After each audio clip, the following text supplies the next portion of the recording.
Então, para inaugurar o nosso estudo de compostos inorgânicos, vamos falar nada mais, nada menos que ela, né? O brilho da biologia, o brilho da vida, a água. Gente, quando a gente fala de seres vivos, não interessa qual ser vivo eu esteja falando, considerando, a água é o componente mais abundante, em maior proporção, em qualquer tipo de seres vivos. Qualquer tipo de ser vivo. Por quê, professora? Porque é no meio aquoso, é na água, em que as reações químicas, em que o metabolismo dos seres vivos acontece. Então, sem água, não teria como ter vida. Não é à toa que quando a gente vai buscar indícios de vida em outros locais do planeta, em outros locais do cosmos, a gente procura o quê? Uma evidência indireta de vida é a presença de água no estado líquido. Não é isso? Então, assim, a água é de essencial importância para a vida como a gente conhece. Eu encontro uma proporção variável de água entre os seres vivos, é verdade. Se eu fosse traçar assim uma média, pensando na biodiversidade, em todas as formas de vida, ficaria em torno de 70%. Mas nós temos exemplos de seres humanos. Dentro dos humanos nós temos bebês lá com cerca de 80% de composição de água, idosos com um pouquinho menos de composição, tá? E a gente tem exemplos de outras espécies como a água-viva, que pode chegar a ter 98%, 99% de composição de água. Não é à toa que o nome dela é água-viva, é um monte de água viva. Beleza? E, gente, o percentual de água ele é proporcional e ele é variável de acordo com algumas situações. Por exemplo, dentro de um mesmo organismo, de uma mesma espécie, ele é variável de acordo com a taxa metabólica de um órgão. Aí você pensa que faz sentido, né? Se a água, o meio aquoso é onde as reações químicas acontecem, quanto mais ativo metabolicamente é uma estrutura, um órgão, mais eu vou ter água circundando. Então, se eu pegar um exemplo, cérebro e osso, 2 órgãos, qual deles tem maior proporção de água?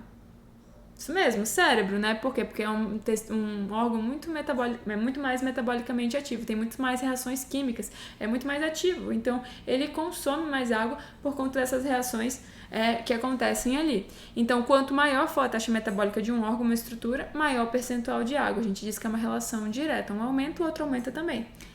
Quanto à idade, a gente tem uma relação inversa. Quer ver? Se eu pegar um exemplo, um bebê e uma pessoa idosa, em qual deles, proporcionalmente, eu encontro mais água? Aí você pensa, né? Num bebê, professora. O bebê tem aquela pele até fofinha, cheinha, né? Por quê? Mas por que, professora, que tem mais água num bebê? Pensa comigo, o metabolismo de um bebê é altamente acelerado. Um bebê está numa fase de crescimento intensa.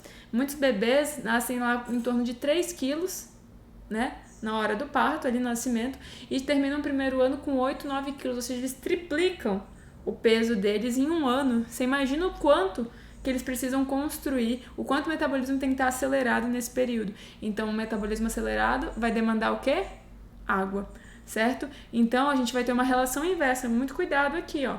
Quanto maior é o metabolismo, isso vai estar, o metabolismo mais acelerado vai estar em bebês, em crianças, em adolescentes, maior o percentual de água. Quando esse metabolismo se estabiliza lá na fase adulta e depois desacelera, quando a gente está mais velhinho, o percentual de água naturalmente cai. A gente olha para um velhinho, né, uma pessoa idosa tem a pele geralmente mais sequinha, mais fininha, mais enrugada. Um dos fatores relacionados a isso é a diminuição do percentual de água no organismo. Quanto à forma de obtenção, como é que os seres vivos podem obter água? Por ingestão direta, então aí, ó, quem tá com... Tô com um copinho da minha filha de borboleta aqui, ó. Tomei um golinho de água, ingestão direta. Ou por meio da alimentação, tá? Os alimentos, todos contêm água na sua composição. Até um biscoitinho, aqueles creme crack sequinho que faz crack, tem cerca de 14% de água, certo? E a gente tem a desidratação quando? Quando o consumo interno, ou seja, quando a demanda por água dentro do organismo é maior do que a ingestão. E a gente fica num quadro de desidratação, um déficit de água. Que, gente, para vocês que estão estudando para vestibular, para fazer algum tipo de concurso, é de tamanha necessidade de olhar para isso. É muito importante olhar para isso. Por quê? Porque muitas vezes a gente esquece de beber água ou não bebe a quantidade de água que a gente precisa. E isso dá sintomas como cansaço, indisposição, fraqueza, tá? A pessoa fica com muito sono. Então, muitas vezes você acha que você está exausto, e pode ser, né, por causa da sua rotina e tudo mais, mas às vezes está te faltando água. Então, tenha atenção com a quantidade de água que você bebe ao longo do dia, porque isso é muito importante para manter seu organismo, ó, funcionando bem. Pensa lá que seu cérebro, ó, que é o que vai te ajudar a passar no vestibular, tá? Ele precisa de muita água. Então, se você estiver desidratado, ele vai ser um dos primeiros órgãos a sentir o efeito da desidratação. Se você quiser saber mais ou menos quanto que você precisa beber de água, a gente tem aquela estimativa geral de 2 litros por dia. Mas se você quiser ser mais preciso, geralmente 35 ml de água por quilo de peso, tá? Então aí, se você tiver uns 70 quilos, você multiplica 70 por 35, você vai ter a quantidade de ml de água que você precisa por dia. Vamos continuar aqui. Beleza, professora, o que mais? Vamos falar da estrutura da água em si agora, vamos passar, né, essas ideias mais gerais da água e vamos olhar para a molécula em si. Não sei se você sabe, não sei se te contaram, mas a molécula de água é formada por 2 hidrogênios e 1 oxigênio. Oh, sério, professora? Sério que eu tô nessa aula para ouvir que água é H2O? Sim, isso e mais um pouquinho, tá? Olha, vamos ver aqui comigo. Quando eu olho uma molécula de água, então 2 átomos de hidrogênio ligado a 1 de oxigênio por ligações covalentes, que são ligações fortes, estáveis, tá? E uma coisa interessante, essa ligação forma um ângulo aí de 104,5, estrutura aqui que lembra um triângulo, e quando a gente olha, gente, a questão de eletronegatividade, pensa comigo, quando eu tenho uma ligação estabelecida, essa ligação é estabelecida por meio de elétrons, mas alguns átomos puxam mais os elétrons para si do que outros numa ligação. E nesse exemplo, o oxigênio é mais eletronegativo que o hidrogênio, então ele puxa mais para si os elétrons e ele forma polos. O oxigênio forma um polo negativo e os hidrogênios formam um polo positivo. Não é carga, não é ânion, tá? Não é cátion, não. É um polo negativo por conta de diferença de eletronegatividade. Então a gente diz que a água, por ter um polo negativo e um polo positivo, é uma molécula polar, que é uma característica essencial que você precisa guardar. A água é polar. O que mais, professora? Quando a gente pega uma gotinha de água que seja, eu não tenho só uma molécula de água ali, eu tenho zibilhões, não sei nem te dizer quantas, mas são muitas, tá? E aí, quando a gente olha como é que elas se mantêm ali unidas, interagindo entre moléculas de água, por conta da polaridade que eu falei para vocês, polo negativo e polo positivo, entre moléculas de água são estabelecidas ligações de hidrogênio, também chamadas de interações de hidrogênio. Então, esses tracejadinhos verdes aqui mostrando a interação de hidrogênio acontece entre moléculas de água e é essencial para diversas propriedades que a gente vai estudar ali na frente. Beleza? E você veja aqui, ó, que a parte positiva de uma molécula interage com o polo negativo de outra. E assim essas moléculas ficam muito coesas, muito unidas. Isso é muito importante para o que vem a seguir.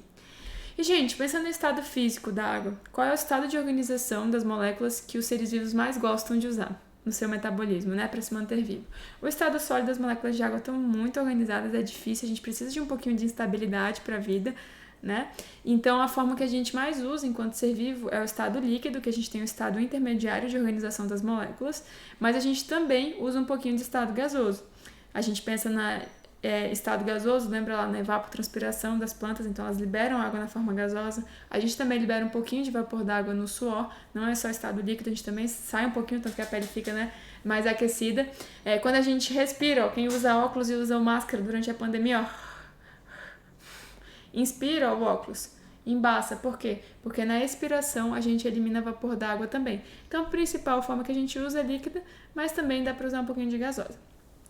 Agora vamos às propriedades da água, que são pontos de importância muito grande quando a gente pensa em questão de vestibular. Sempre que cai água, tem alguma coisinha relacionada a isso, tá? Essas propriedades da água, coesão, estabilidade térmica e expansão sob congelamento, essas três estão relacionadas a ligações de hidrogênios intermoleculares, ou seja, entre moléculas de água.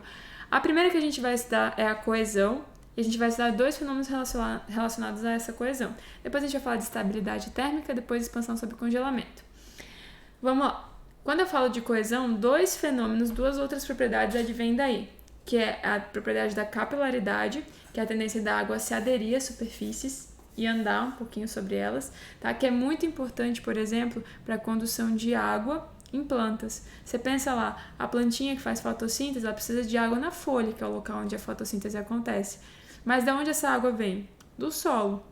E como é que ela faz? Ela entra por meio das raízes, é absorvida e ela é transportada por meio de vasos condutores. Quando a gente fala lá de pteridófitas, gimnospermas e angiospermas, né? Quem tem vaso condutor é o xilema, que vai contra a gravidade levar água lá para as folhas, para que então a fotossíntese seja possível. Então, gente, presta atenção, é contra a gravidade, não gasta energia. Você imagina que se as moléculas de água não fossem muito coesas, muito unidas, não teria como fazer isso. Beleza? Se você quiser testar a capilaridade em casa, você pega um copinho de água, um canudo, você enche o copo de água até um limite e você coloca o canudo dentro. Você vai ver que dentro do canudo a água vai se aderir e vai passar o nível de água do copo. Isso é capilaridade, essa tendência a se aderir à superfície e quando uma vai se aderindo, vai puxando a outra por causa da coesão, certo? Além disso, essa coesão, essa tendência das moléculas de água ficarem muito unidas entre si, coesas, também é responsável pelo fenômeno chamado de elevada tensão superficial. Pensa comigo, quando eu tenho moléculas de água interagindo, elas interagem com quem está em cima, embaixo, do lado do outro e assim vai formando uma rede de interação. Só que quando eu chego na superfície, numa lâmina d'água, onde não tem mais água acima, as moléculas de água interagem com mais força, gerando uma película, uma tensão, que é o que a gente vê aqui, ó. Esse inseto sobre a água parece que ele está numa cama elástica, num pula-pula, não é isso? E aí, na verdade, o peso dele não é suficiente para quebrar a resistência da água. Quer testar a tensão superficial em casa? Pula de barriga numa piscina. Dói, né? Eu senti aqui, senti a dor. Eu que fui uma criança que ficou 3 anos na natação e não aprendeu a mergulhar, sem tampar o nariz e sem cair de barriga, eu sinto essa dor, tá? Se você tá comigo, meu abraço a você, que não foi da natação. Gente, a tensão superficial, professora, qual é a relevância disso, né? Pra vida, pros seres vivos? Você veja que os seres vivos que vivem na água, e a vida surge na água, né?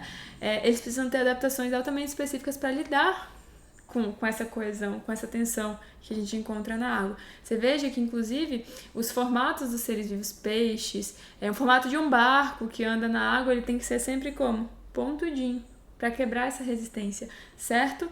Então, isso é muito importante pensando em sobrevivência em ambientes aquáticos. E aí, para usar o exemplo da barrigada na água, pular de barriga, você vai ter uma grande área do seu corpo em contato com essa tensão, mas se você pular de biquinho assim, você quebra essa tensão e você consegue mergulhar sem dor. Biologia é vida, né, gente? Agora, nessa segunda imagem, na terceira, na verdade, a gente tem aqui representado o líquido amniótico, que é o líquido que circunda, tá? Por exemplo, os mamíferos em desenvolvimento dentro da barriga da mamãe. Os mamíferos que se desenvolvem, né, dentro da barriga. Tem outros que colocam ovos, mas enfim, dentro do útero.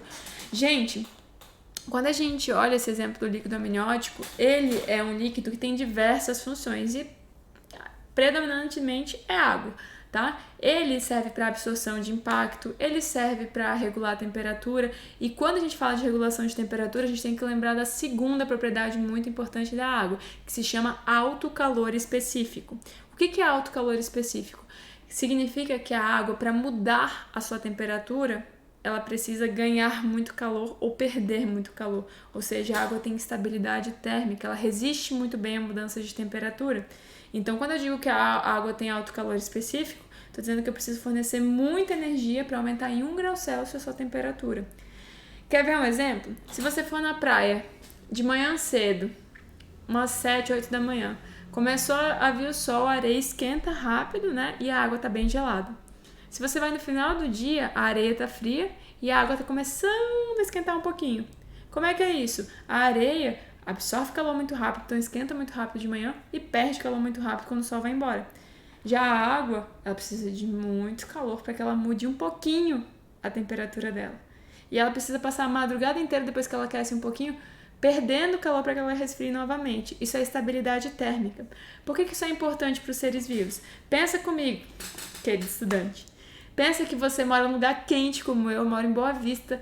Aqui as temperaturas médias vão lá em torno de 35 graus, tá? Com sensação térmica de 50, brincadeira, tá? Mas em dias muito quentes, você imagina que eu vou andar 1 quadra no horário do almoço e aí a minha temperatura, que é 36, 36,5, passa de 36 para 60 graus.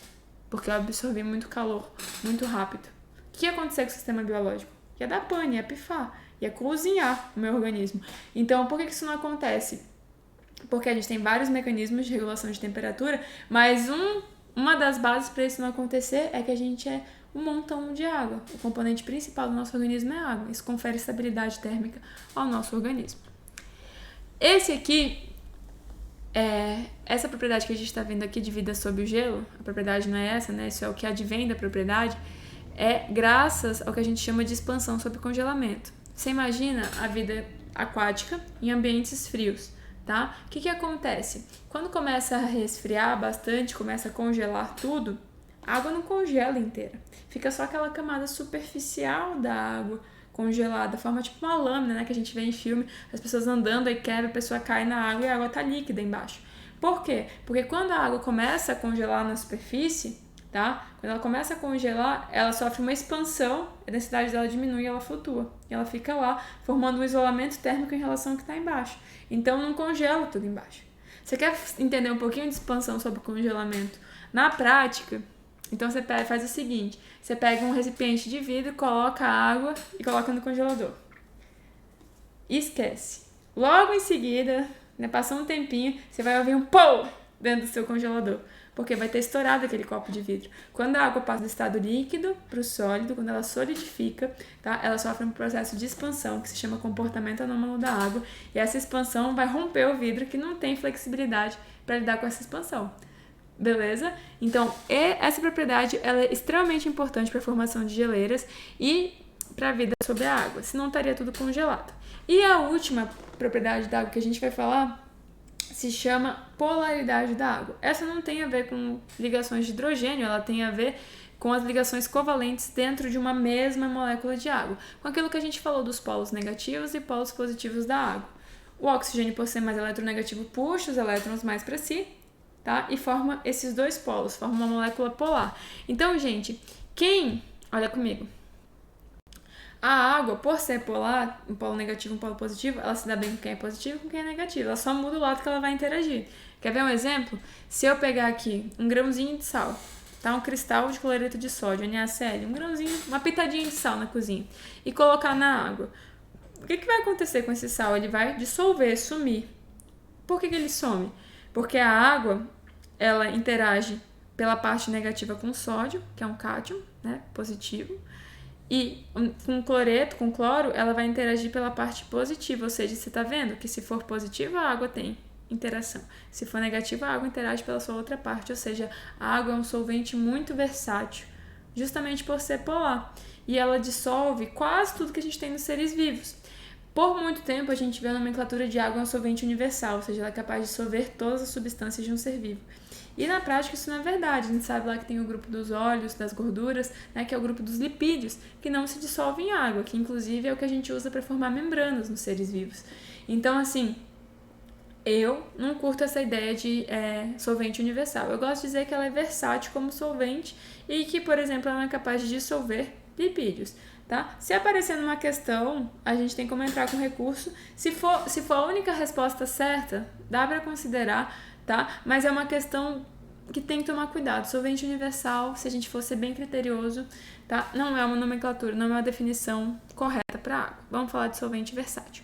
Então, das propriedades da água surgem as funções que a gente já falou. É um solvente versátil, ou seja, quase tudo no ser vivo se dissolve em água. Então, a água é usada, por exemplo, para transportar substâncias. E nós, humanos, ela está na composição do sangue, lá cerca de 94, 95% do nosso sangue é água, e a gente leva no sangue aí células que transportam oxigênio, células da nossa imunidade, tá? Fragmentos de células que ajudam na coagulação do sangue, a gente leva nutrientes, gases respiratórios, tudo isso dissolvido em água. Serve também tanto para a gente distribuir nutrientes quanto para a gente coletar resíduos produzidos pela célula. Então, lixinhos do metabolismo, resíduos metabólicos também são lançados no sangue, se dissolvem em água, são filtrados, por exemplo, lá nos rins e formam a urina. Então, quando a gente faz xixi, a gente libera grande quantidade de ureia na urina e isso é eliminado do nosso corpo por meio aquoso. Então, você veja que a água participa do transporte de substância. Além disso, ela participa de reações de hidrólise, ó, hidro, água, lise e quebra. Então, são reações que eu forneço moléculas de água para separar, para degradar moléculas maiores. A gente faz muito isso na digestão, que a gente vai estudar lá na frente. Outra função da água é a termorregulação. A gente viu que por conta do alto calor específico, a água é muito estável termicamente, então ela é importante para a termorregulação dos seres vivos. E amortecimento de impacto, né, gente? O exemplo lá do líquido amniótico não me deixa mentir. Se desenvolver ao redor da água é muito importante porque dá muita diferença o impacto direto do impacto que ainda é jogado sobre a água, amortece e isso chega bem menos, por exemplo, lá no bebê em desenvolvimento, certo? Depois tem que fazer bastante exercício disso aqui para fixar bem, mas terminamos a água aqui. Próxima aula, já dei um spoiler ali, sais minerais. Eu te aguardo, viu? Até daqui a pouquinho.